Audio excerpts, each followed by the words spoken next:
Mohan, are you there? Tag friends and eventually.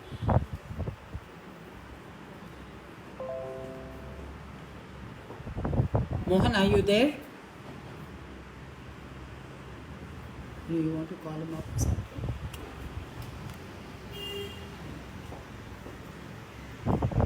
Hare Krishna.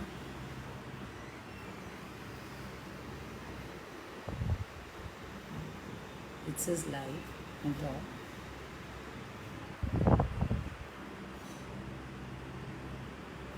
Yeah, just wanted to know whether you can see him live in the group.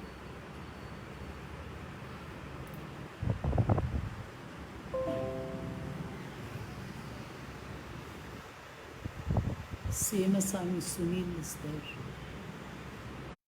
Can you hear me now?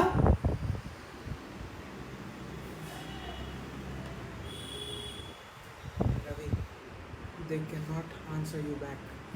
He's writing here. You can continue. Mohan, you'll have to tell me when I should be starting. I see that you are watching.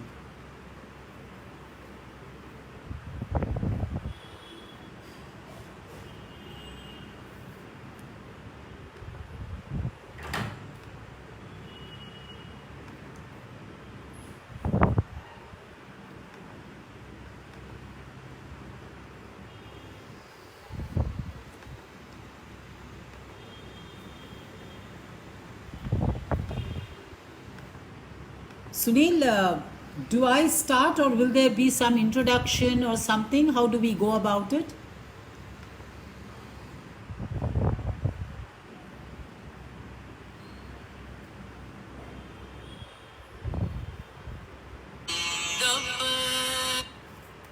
Hello. Yes. Yeah. Can he go ahead? Yeah. 3 minutes. No introduction, nothing. No introduction. Nothing. You can just start.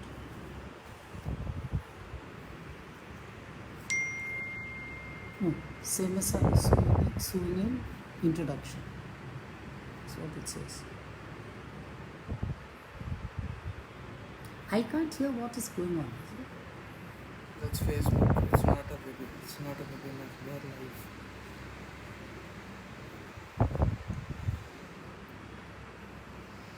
He can hear me. Yeah. Sunil, you will give me a thumbs up when I have to start speaking. And if it's also connect me to Mohan, yes? And Sunil, the number పంపించాడు. You want me to call Mohan or Sunil? Sunil.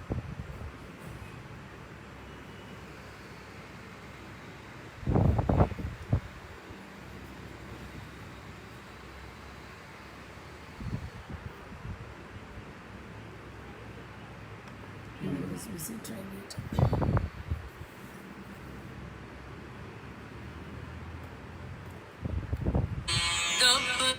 Sunil? Hello. Yeah. One second, please. Sunil, that would mean that there's no question answer session, is it? Comments box, from there I'll have to answer. Comments box అంటే ఇప్పుడు మీరు మాట్లాడుతున్నది 2 minutes to go, yes sir, అవి రాసినవి అదే కదా. Okay మంచి okay మంచి bye bye.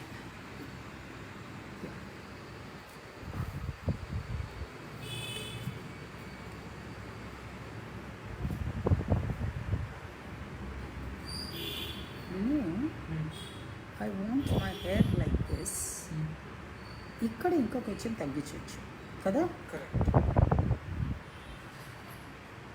Here I'm finally happy with what is here. ఇక్కడ కూడా కొంచెం తగ్గించవచ్చు, Sides కి తగ్గించాలి.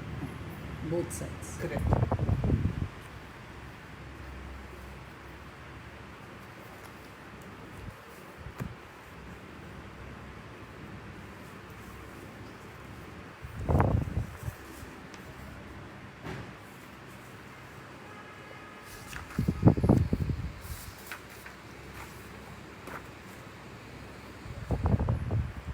I can't monitor to you.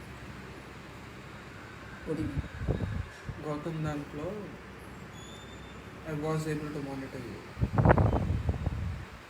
Gautam's life, that dialogue, దీంట్లో I can't because it's a closed group and Yes. they'll have to admit me.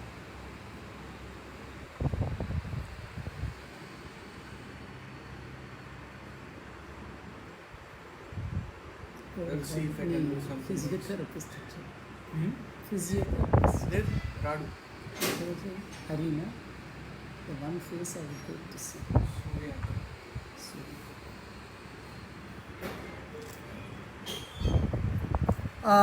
Hello everybody, and I am assuming all of you can hear me.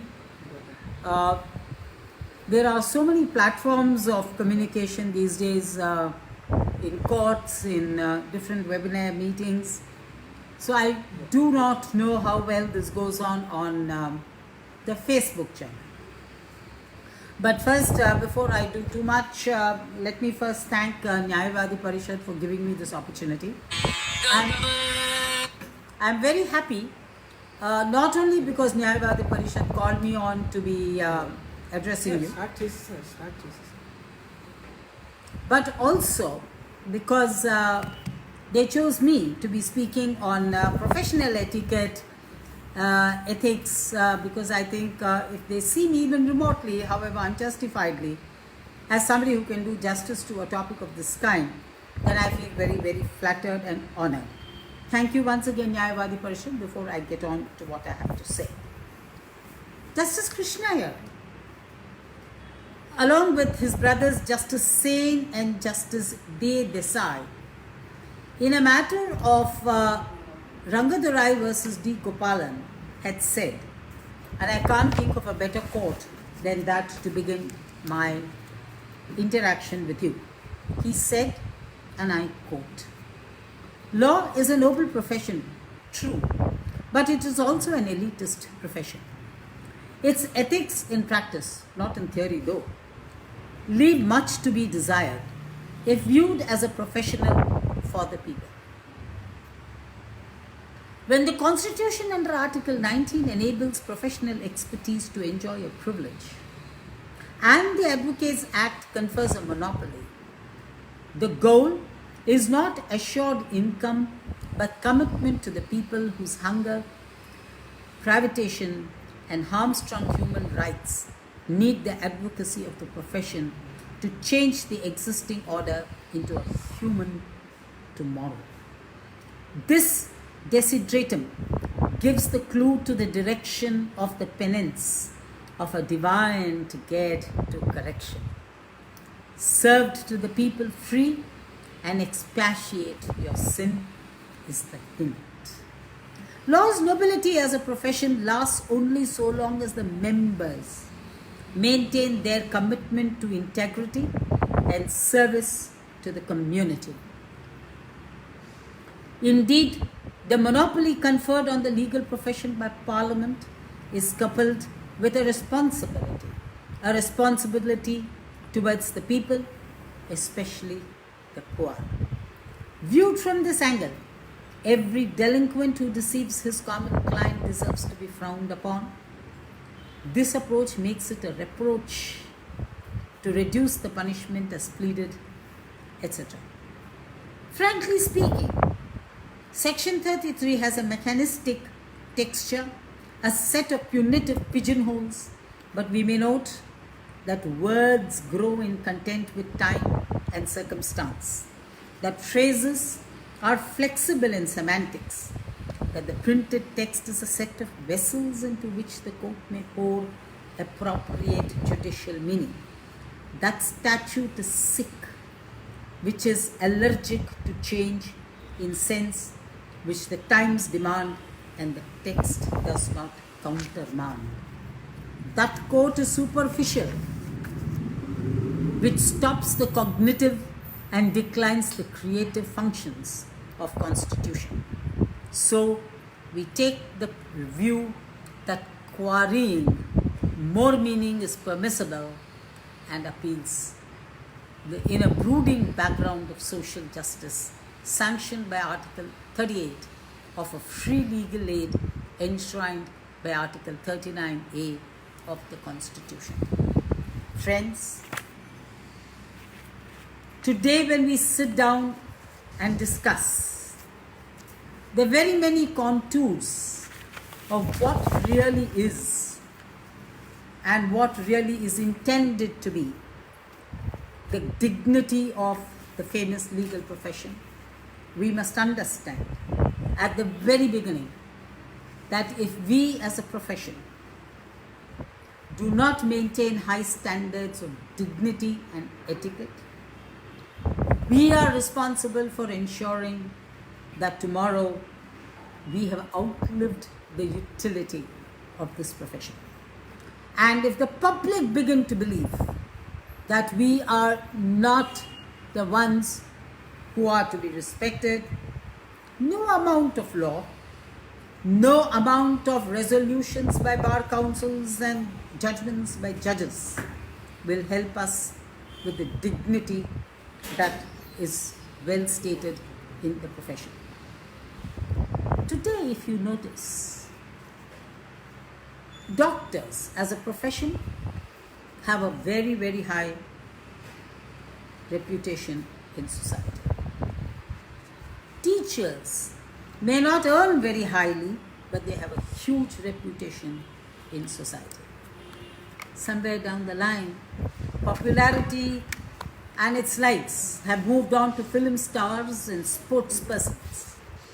And this profession that had stalwarts like the Mahatma, like Pandit Nehru, like Patel, name them, Ambedkar, all the great patriots of this country who were one time lawyers in the profession. The same profession today looks up for a few good lawyers, known not just for their great advocacy, but for men who will stand up for causes, men who will stand up for etiquette, men who will stand up for practices at the bar. I think Nyayavad Parishad has done extremely well in understanding the need to have a revisit, a discourse or a discussion or at least a sensitivity session on how we need to look at legal etiquette. Black's dictionary equates legal ethics with etiquette. Before I go any further, I must bring to your notice that the United Nations Charter provides that the rights of the citizen are important in the context of ethics in the legal profession. I am saying this because there has been a growing tendency in bar associations asking members in the bar not to appear in criminal cases of certain kinds. We'll come to that at an appropriate time. But to first take an overview of how important a profession it is that we are dealing with, I would like to quote certain picks out from the United Nations Basic Principles of Lawyers states.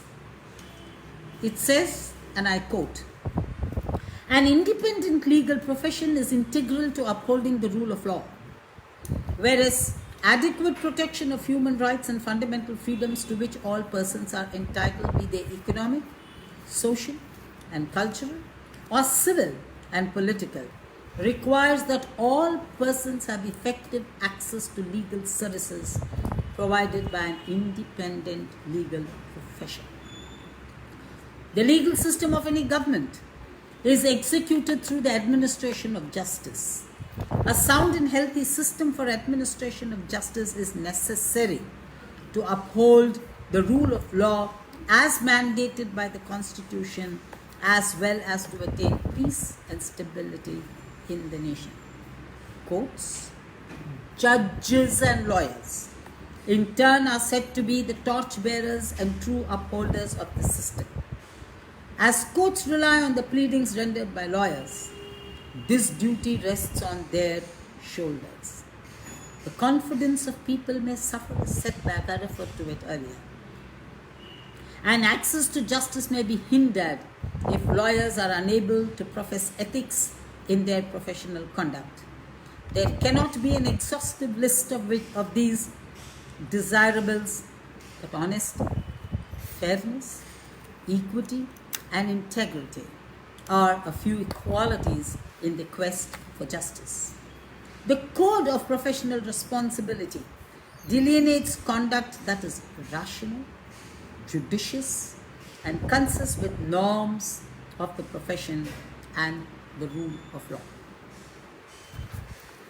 In this case, I would believe that the two important tests that courts have held over a period of time as being important for an advocate's code of conduct are, you would find this in a very leading case of Noratan Mal Chaurasia versus Murali by the Supreme Court, and it said, I quote,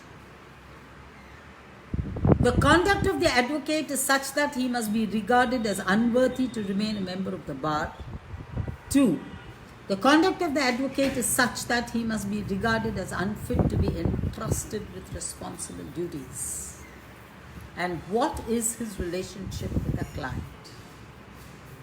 A lawyer is under duty to act, and I will go a little slow over here because somewhere this becomes the crux of what we talk about as lawyer ethics. There is one other area where I'm going to deal with at a later point in time, a very controversial area, the area of lawyers and strikes, on which I completely differ with the Law Commission, with judges of the court, with bar councils, with various judgments, with various judges and their socio-jurisprudential stances on strike. I will come to that later. But more at a personam level, what are the tasks and duties that the lawyer will have to perform? A lawyer is under a duty to act as per his capability and potential and guide his client in the best possible manner. The action must be diligent, must be taken in a time-bound manner. Lawyers have a tendency to put their files away and say, "Re piche damle, kal dekh lenge, इतना लिखे तो बस है, ये सब लिखना क्या, I intend to kiraya le." All these do not satisfy a lawyer's duty on potential and diligence. He should treat the client fairly and protect his interests in the most befitting manner. He should avoid conflict of interest by not engaging with more than one client in a related matter. I can tell you, as a designated senior counsel, I have had this dilemma a few times. When clients or instructing counsels and clients together come to me and start discussing a matter, a little while after I get a sense of deja vu. I get a feeling, hey, I've read these facts somewhere. I seem to be familiar with the matter. I immediately ask my office, have I appeared in any matter connected to this? And when the answer to the question is yes, sir, whether it is direct or it is indirect, I close the file and hand over the file to the client and say, please, I will not appear in this matter. I think it's extremely important for us to understand that conflict of interest is very, very, very crucial. I am saying this because repeatedly people have told me of instances where lawyers sometimes appear for a client in one round of litigation and or discuss facts with a client, and the client is shocked when the very same advocate appears on the other side arguing. The defense that he did not engage me, he only discussed the matter with me, is no defense. I think this would amount to conflict in interest. He should ensure the availability of resources needed to enable him to dispense his duty. He cannot say, I don't have a copy of the latest judgment. He cannot say, I have not read the latest judgments. He cannot say, I don't have a paper copy. It is his job, once he charges an expense, to ensure all this is available for the court and through his client. At every relevant point in time, the client should be updated and kept informed of the possible outcomes of the steps taken and the reasonable duration of time that may be involved in the process. The later part today is a gamble. Nobody can tell a client how much time a matter will take, and sometimes if you have to be truthful about it, the client will die of a heart attack, so don't do that. However, I must give you this instance. About 15 years ago, I was still a regular lawyer practicing, running around. I once walked into the office of a very, very senior civil lawyer who was not a designated senior lawyer and whose connections with the Nyayavada Parishad has been for a very, very, very long time. Justice Mr. T. Veerabhadraya Garu. He was sitting in his office, personally writing postcards to his clients about when the matters are adjourned from the list of that day. Now, this is something that is amazing. Corporate lawyers have a branch that communicates, but regular lawyers to be doing this is an amazing thing. I think if we start making a practice out of it very early in our career, we will realize it's a part of our routine and we will be answering a very important criteria of good conduct, good etiquette, and good practice that we as lawyers will have to inculcate as professional ethics. He should advise the client in a swift and polite manner that is easily understandable. Many lawyers, me included, can be rude sometimes to clients, probably out of our own character as people, probably because our impatience.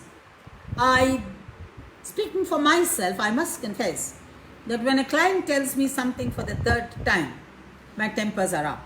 I keep telling them I'm not a moron, that I understand.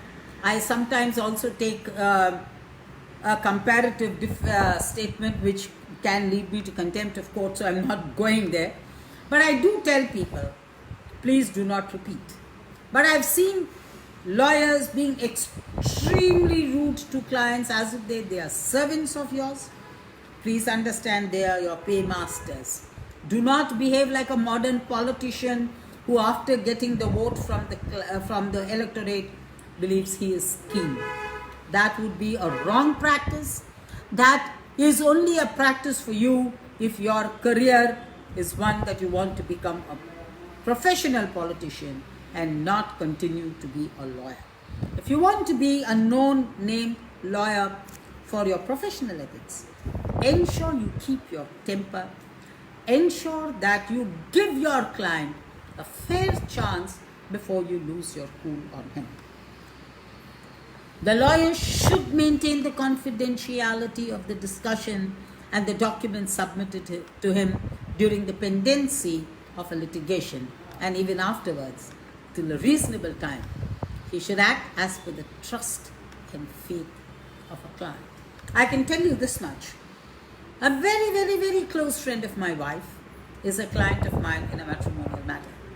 My wife has no clue as to the fact, as to A, that I am dealing with the case, B, what are the nuances of the case, and what are the facts of the case. Now, this is the level of professional secrecy that you must maintain.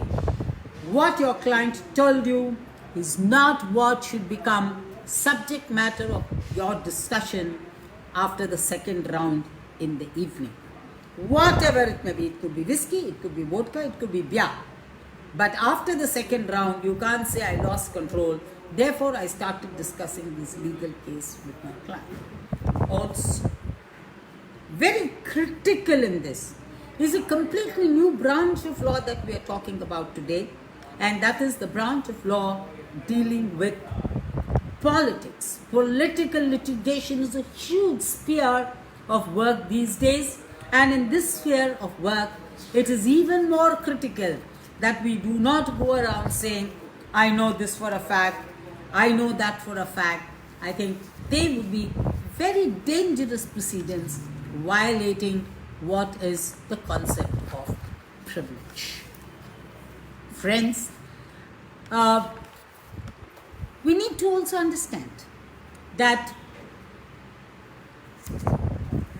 the client is a very, very, very important person to us. Privilege, you must be bold. The client is very, very important to you. Understand, he's your paymaster. But when you stand up in a court of law, you are also an officer of the court. As an officer of the court, understand there is a limit.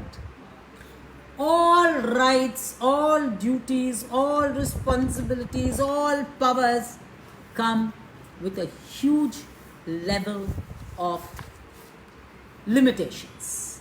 And the limitations of a lawyer is he must understand while his client is his superior dicta, his duty to the legal profession, namely to the court, is extremely important.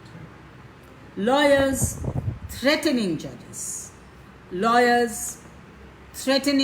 saying on their integrity, on their honesty, is a no. You are not without relief. You are not thrown to the end of a ward. You are not helpless. If you have enough material, you are free to talk about it, but there is a forum to talk about it. You don't meet a judge in the course of an argument. There's a very simple principle in service law which says that if you are an applicant to a job or to a selection process, be it selection to a recruitment post or to a promotion post, you participate in it, or even a tender for that matter, you participate in the process. You can't turn around later and say that the process is illegal.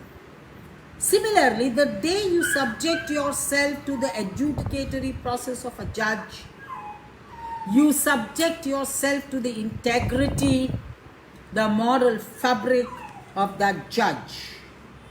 You believe that you cannot submit.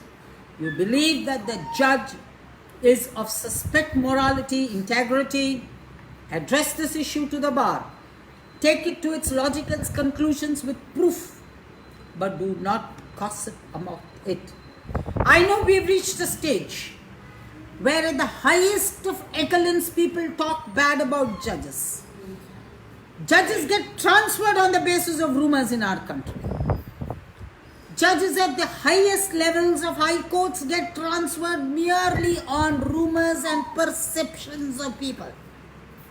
As a consequence of which, the etiquette of this bar, the professional ethics of the bar is taking a thorough beating.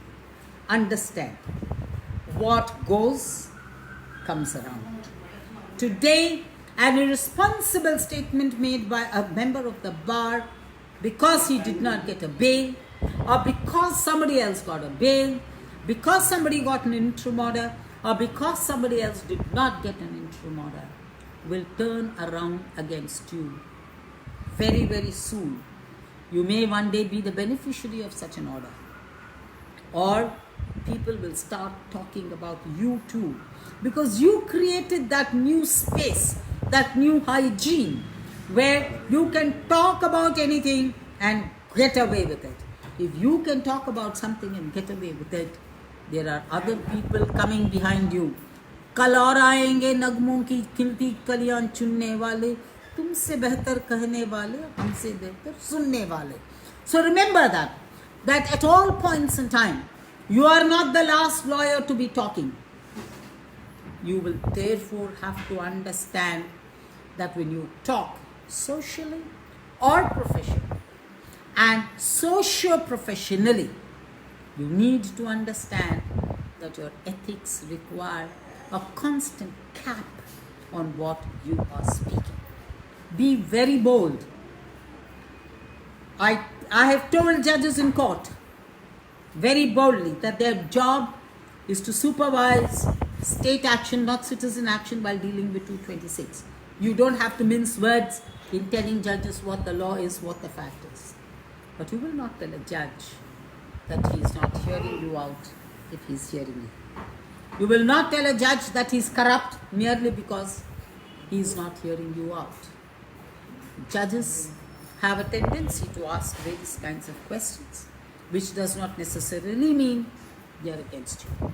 I can tell you, for example, when I was arguing my brief in the Muslim reservations case before a full bench headed by the then acting Chief Justice, the acting Chief Justice started asking me questions which appeared to be very critical about the stance that I was taking. Well, typical of all of us to profile people. Many of us in the audience, me included, were tempted to believe that because he was profiled in a certain manner and belonged to the beneficiary community,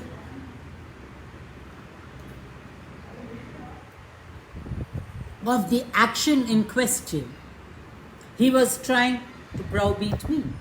I later said, no, it is his style. He would do so. He would ask aggressive questions in all kinds of cases. So this is not new.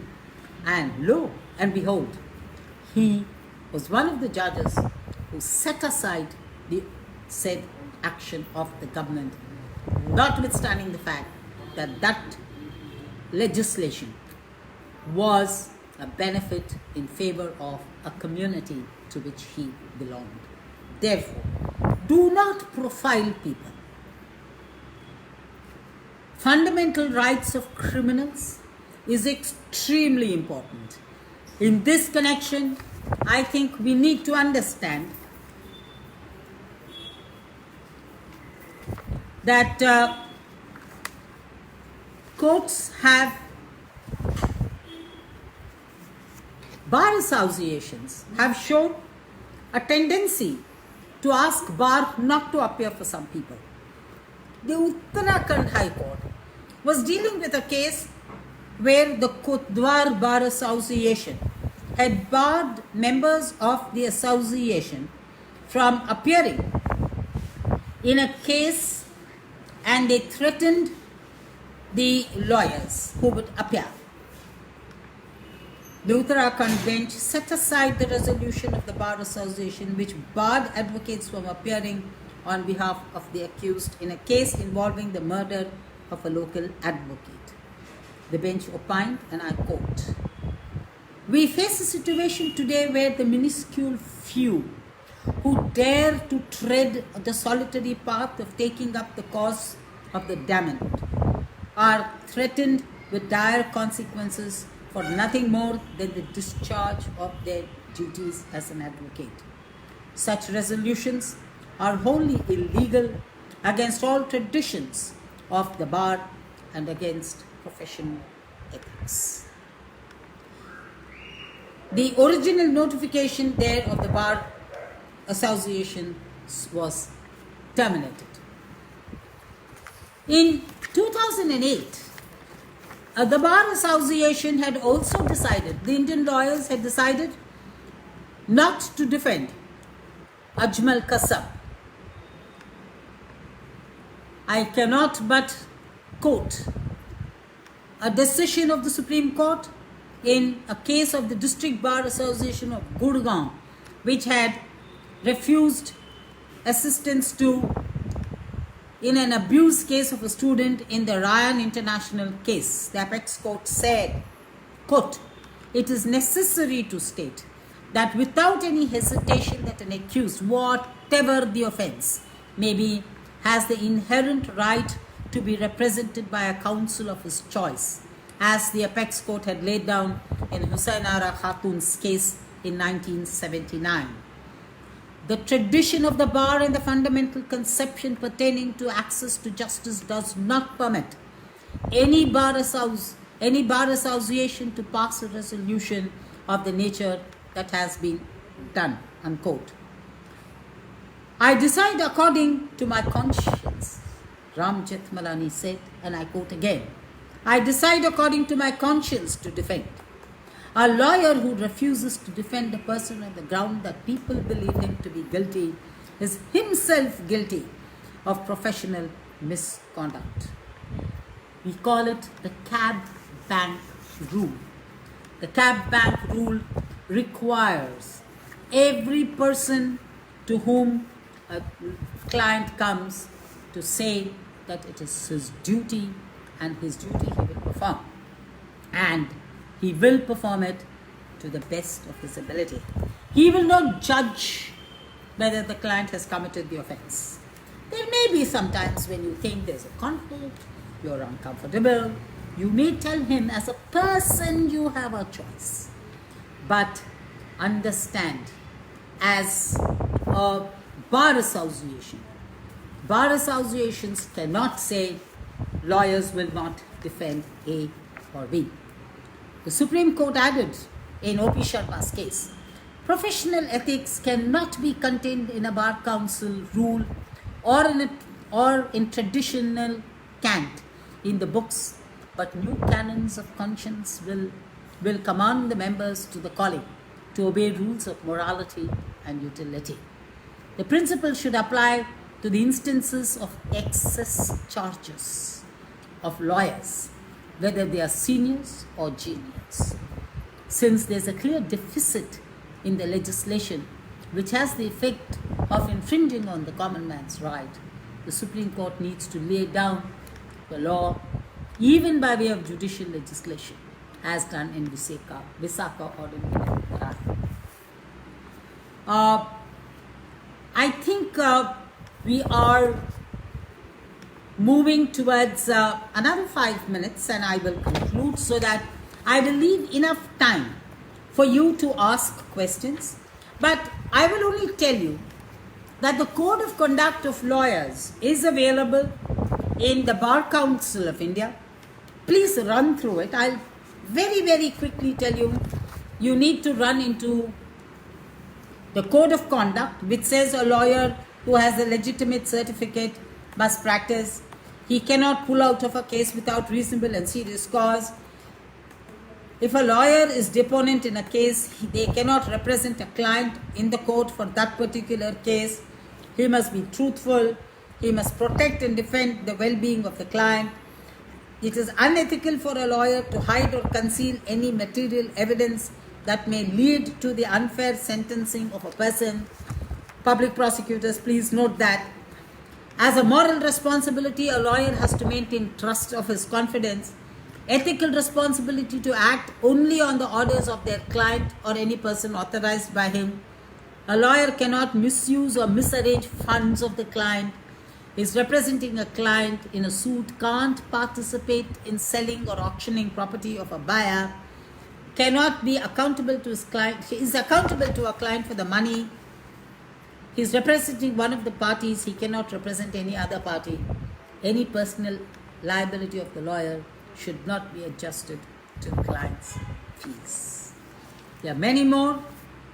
And as Iyer said, and I quoted in the very beginning, you must understand that these are all incomplete formats of what has been laid down. There are far more, and they will have to be scrupulously followed. Ask your conscience, ask your conscience, ask your conscience. Constantly, constantly, constantly, am I doing what is right? Even once if the answer is no, let it be a frank no. Now, before I conclude, I told you I have a very shockingly different view on the question of strikes. I know professionally the Bar Council has been taking the stance. Judges have repeatedly said lawyers is a very noble profession and we should not be going on strikes. I do not believe in that. I believe lawyers have a right to strike. I believe lawyers very often have a duty to strike. Understand, a strike is the language of the desperate. Strike is the instrument of finality. Only after every other method of negotiation has failed do people go on strike. Strike is not a fashion. Strike is not a one-day holiday. If you look at strike as a one-day holiday, then it's a different matter. But understand, movements have built over strikes.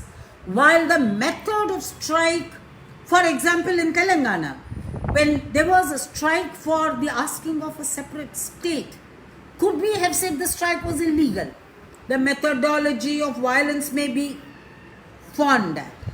The methodology of force or being undemocratic may be fawned at. But the right to strike is too fundamental. Is, I would believe, a part of human right. And therefore, I would make use of this opportunity. I'd make use of the Nyayavad Parishad to please continuously bring pressure on bar councils. We have great people like Ramchandar, who is now a member of the bar council, who know that strike is a political instrument. Lawyers are socio-political talkers. They should not go on strike at the drop of a hat.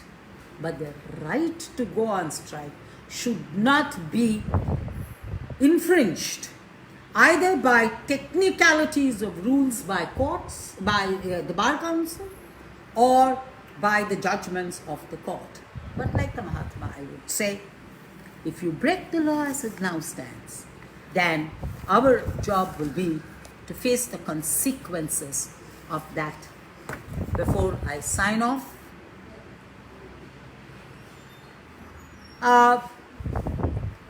just two things.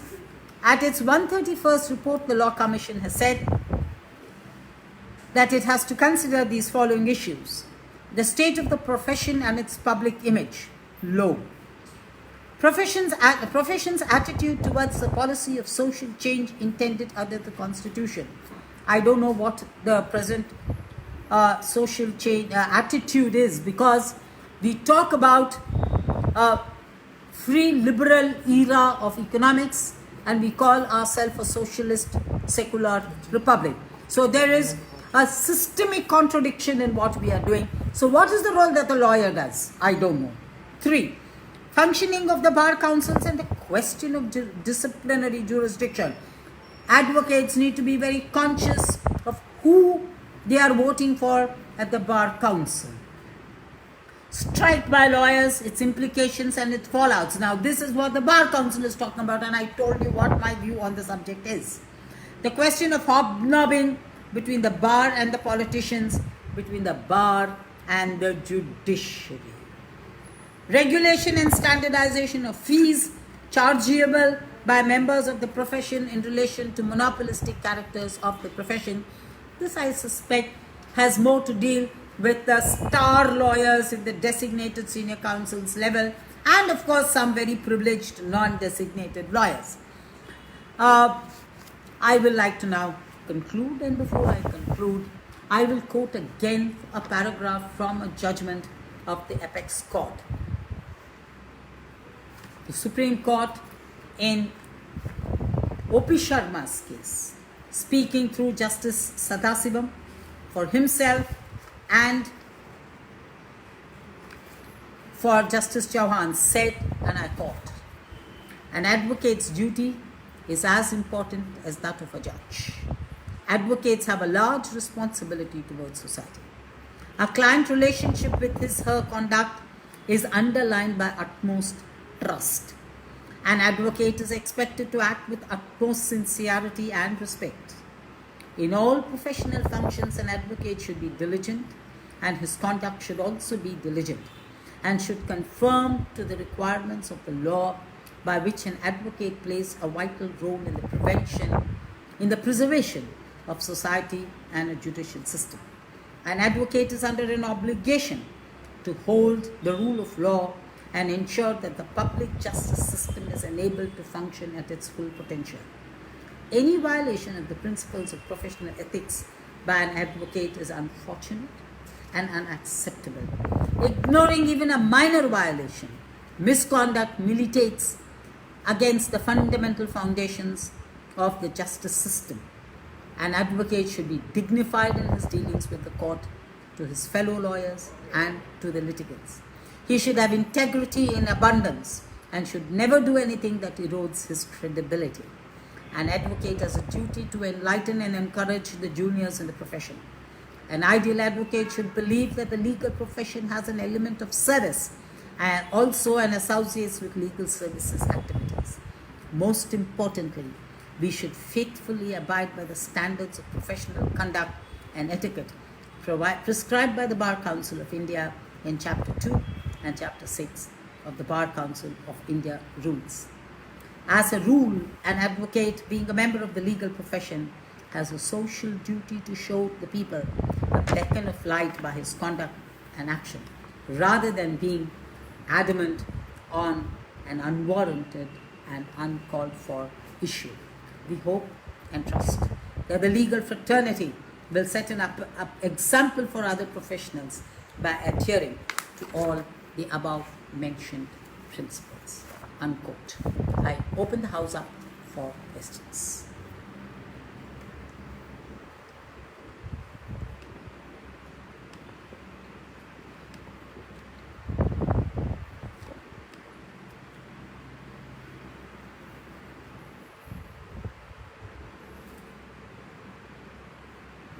I am told the way to put up questions is to write it out on the system. I will be able to see it. Like I see Ramakrishna saying good morning, Swarna Reddy saying namaskaram to all.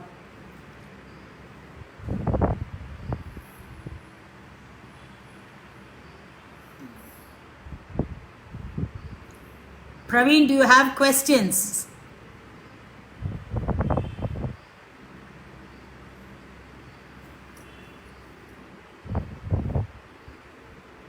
I'm surprised nobody is asking me questions on strike.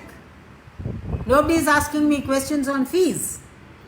Nobody is asking me on how seniors should treat juniors.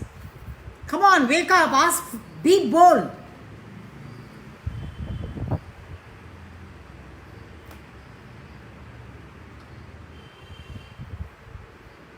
Mohan Karur, I think you must do something to get more questions from your audience. Sunil, you too.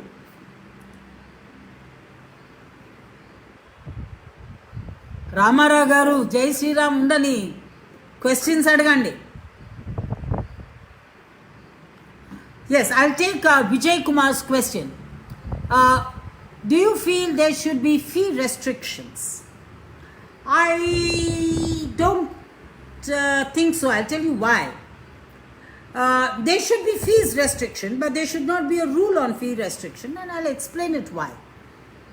The day I make a rule, I must be able to administer the rule. Rules made that cannot be administered should not be made. Because what happens then is you become a poor administrator. On the other hand, if the Bar Council writes that that for a personal hearing, it is advisable that lawyers do not charge exorbitantly and cap it at some kind of an average amount and say this is exorbitant, then maybe it will be a lesson. But also understand this exorbitant fee that we talk about is not something that happens with most lawyers. Now what is exorbitant again?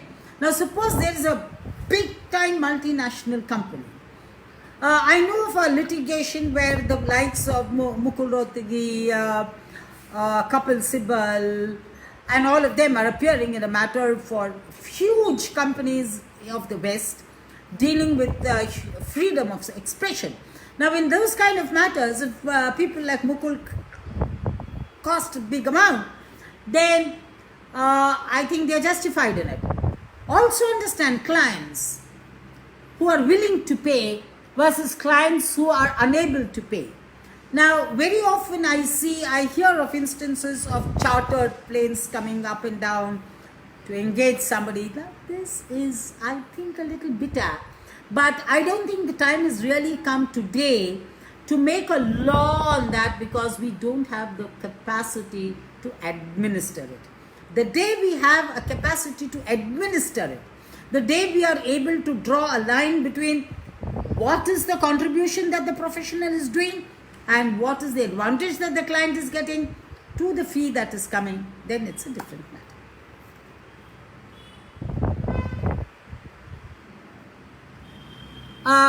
Mohan, answering your question, under the civil procedure code, there is only fee that is for expenses, that is court fees and the expenses that are to be done.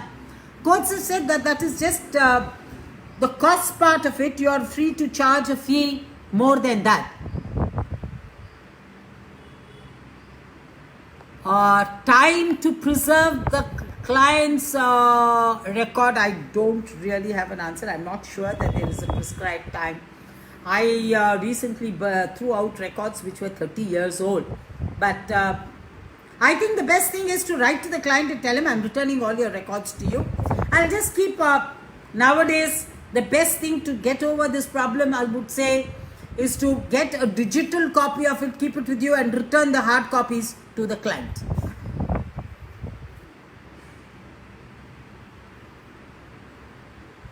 And those of you who don't know how to digitalize it, you can bill your client for it, have it digitalized at a professional cost, and return the file to him by registered post acknowledgement due.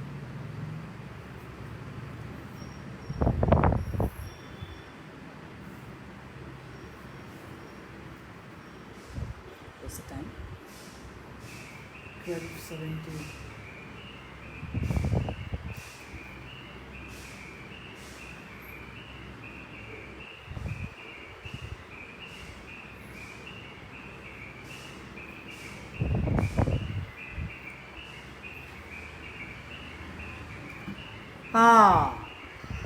Interesting question. Praveen wants to know, what do you say on no objection wakalat? Now, about Vijay, I'll take your other question after I finish Praveen's question. Now, so far as no objection wakalat is concerned, I think they should not normally allow it, because judges must be sensitive to it, in the sense, it's very clear sometimes no objection is given because you know that there is a recorded tendency of a judge to be hearing somebody. I know of some lawyers who are who are known at the bar to have been friendly with people who have become judges. It is the lawyer's duty to ensure that in such cases he does not appear either within no objection wakalat or on consent wakalat, or on the ground that a friend has requested me. Your duty as a friend stops where your duty as a professional begins. Therefore, a lawyer requesting you are in a friend do not do it if you know that the friendship is coming in because of a case and a judge. 1. 2, however, there can be a variety of reasons. Also, there is an increasing tendency of clients taking away bundles from lawyers. I think you must, this is not a very fair practice, because very often lawyers, clients think that the exorbitant or the inordinate delay in the conduct of a case has been because of the negligence of the lawyer in hearing the case. This is not true. Though I know of a Chief Justice who says, why did you not make a mention? I would have heard the case earlier. In such cases, obviously, the system is to be blamed, so you need to explain to the client. But as Vijay Lakshmi says, like Sri Ramakrishna says, who was this who says? No, Vijay Lakshmi who said, if a client is not satisfied with the current advocate, NOC was not given, how can a client approach another? Client can, what he needs to do is he has to go to the court, file an application. He automatically, the other lawyer will cease and the bundle will have to go to the lawyer. The duty of the lawyer, when you're asking me what the ethics of this question, the ethics is not about the lawyer who gives the no objection. The ethics is of the lawyer who takes the no objection. That is where I'm talking about. Once the client comes to a lawyer and says, I have no confidence, give your wakalat, not a minute will you keep the wakalat with you. I will give you an example. I was the standing counsel for a certain very prestigious institution.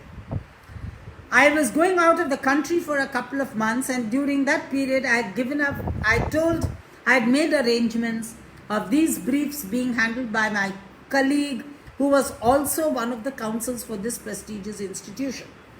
After I came back in a fresh matter on a subject that was mine by allocation, went to that person, and my client told me that one matter they wanted that advocate to handle. I called the client, packed all the briefs, tied them up with a covering letter. I said all these matters also will be handled by them. I will no longer appear for the institution. Therefore, even a slight suggestion by the client that he has a better alternative is good enough for you to say bye-bye and walk out of your brief with the fee paid. Or, as in my case, even if the fee is not paid. Foreign lawyers coming into our country. I think that's a large question. Please understand, if foreign lawyers come into our country as of today, the area of our concern must be in drafting and in corporate law. They are not going to come tomorrow. Your foreign lawyer is not going to come and argue your ROR matter. He is not going to come and argue your 327 or 420 or 138 matters in the court. So 80%, 85% of lawyers like you and me, normal small-time lawyers, who do rosy roti ka law, we are not extremely concerned with this over a period of time. The larger question is about policy decisions of a government as to how much they want to keep their market open for services. Now, if they are going to open up their market for services, it will have to be bilateral. They will have to say, I will allow lawyers from Philippines to come to India provided Philippines permits my lawyers to go there. Therefore, what happens is, while on the one hand it's getting people from a global competitive market into yours, it is allowing your lawyers to get into a globally competitive market. Therefore, it's a give and take. And believe me, our lawyers, if they go into the global market by understanding with countries, we will do very, very, very, very, very well. Compared to many countries, our professional ethics is very high, our capacity is great, and as lawyers we will do very well. I have seen, unlike me who speaks a lot of good English but does not know the law, I have seen some amazingly good lawyers who have come from Telugu medium throughout their careers, who are such brilliant lawyers. I look at the new generation of lawyers who don't come from great law schools but are so good as lawyers. I get an inferiority complex. I was sitting in a court one day when lawyers like Mr. Tarun Reddy and somebody else, I don't remember who else, some young lawyers, I don't remember the name of the boy, he's Abhishek, Avinash Reddy's junior, who runs his own office now in Andhra Pradesh. They are so good. I sit in the court and listen to them so that I can learn some law from them. I have no problems. Young lawyers, amazingly talented, they will give foreign lawyers the run for their money. So don't be worried about competition. It will make you sharper, it will make you better. But that again is a decision at a policy level. I think it's a policy of trade also, of services. What is it the country gains in terms of foreign exchange? What is it the country gets in terms of better service? What is it the country can give to other third world countries to begin with. For example, we have at Nalsar a complete school for Southeast Asian students. Why don't we have Southeast Asian law code commonality and lawyers going there also? Vijay, I understand that you are not allowed in the USA. So are US lawyers not allowed in India either. It has to be reciprocal. I am not talking about any country in particular. I am saying the adjustment with any country. And understand USA is a good example you are taking. In USA, you have a system of lobbying. You can make a law. Valid lobbyists are there. They lobby with the legislators to make a law. Therefore, if they lobby to make a law that their lawyers must be in India, we will say, welcome, sir, but ensure my lawyers also come to your country. Regulate it in a certain manner that it's not just the word of law that all American lawyers come and argue here and no Indians go there and argue. Let there be some methodology of exchange so that some lawyers from here also are capable of going and arguing there. There are different levels of lawyers who have to be arguing. Let us have a methodology of registering lawyers from both countries. Let us ensure lawyers who come from there have a basic acquaintance with the procedural laws of our country, just as they would require us to have acquaintance with the procedural laws of their country.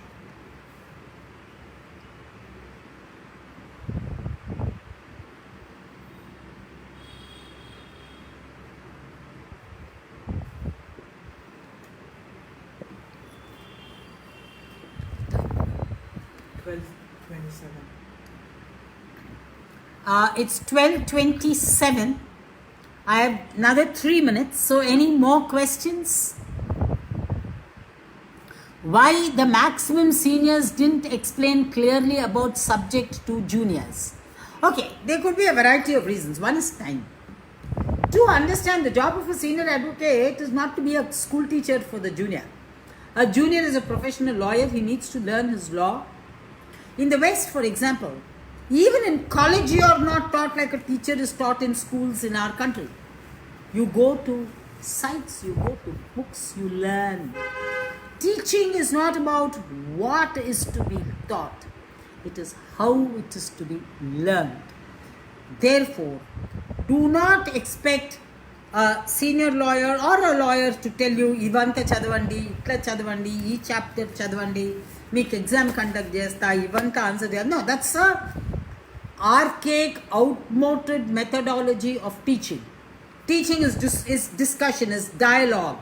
That is why I said 15 minutes of my time, 20 minutes of my time, and I'm willing, thanks if the system operates, I'm willing to take questions for another half an hour, I don't mind. Discourse, discussion is how we learn. And if a lawyer needs to learn, his last school teacher will be the designated senior lawyer or the senior lawyer, even if he's not designated. Yes, if the lawyer can help, he must give him some broad guidelines. I was extremely lucky. I had brilliant seniors like Mr. S. Venkat Reddy. I had brilliant colleagues like Mohan Reddy, all of whom were such successfully brilliant lawyers from whom I learned. And then at the bar, I saw some brilliant lawyers. There were lawyers who I just watched and learned. Sri Padmanabh Reddy Garu was there, Bal Reddy Garu was there, Veerabhadraya Garu was there, Purnaya Garu was there, Babul Reddy Garu was there, Mr. P. Shivashankar was there. There's just some names that come to my mind. Among my colleagues, there were some brilliant lawyers, far superior to me as lawyers, V.L.N.G. K. Murthy, Adi Narayana, Nuti Ram Mohan Rao, Mohan Reddy, S.R. Ashok. They are just names that come to my mind. I'm sure I've forgotten a few from whom I have learnt and I do not acknowledge. Ramesh Ranganathan. Names that just come to my mind. Brilliant lawyers. I think as a very poor lawyer who didn't know too much of law, I still sit down and watch a few lawyers and try to learn from them. And I think we should all be doing that.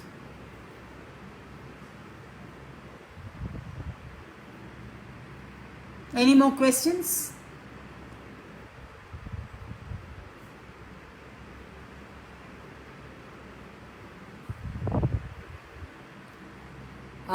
Mohan, I think the time allotted is over. Sunil, will you step in and tell me what I need to do? Get out, shut up, or what? What do I do?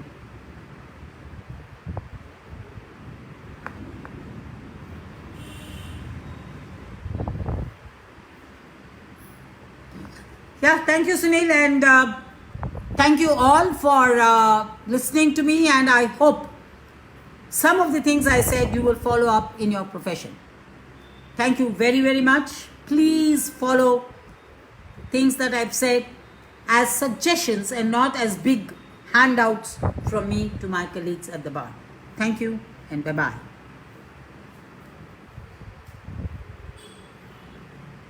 And Finish. finish.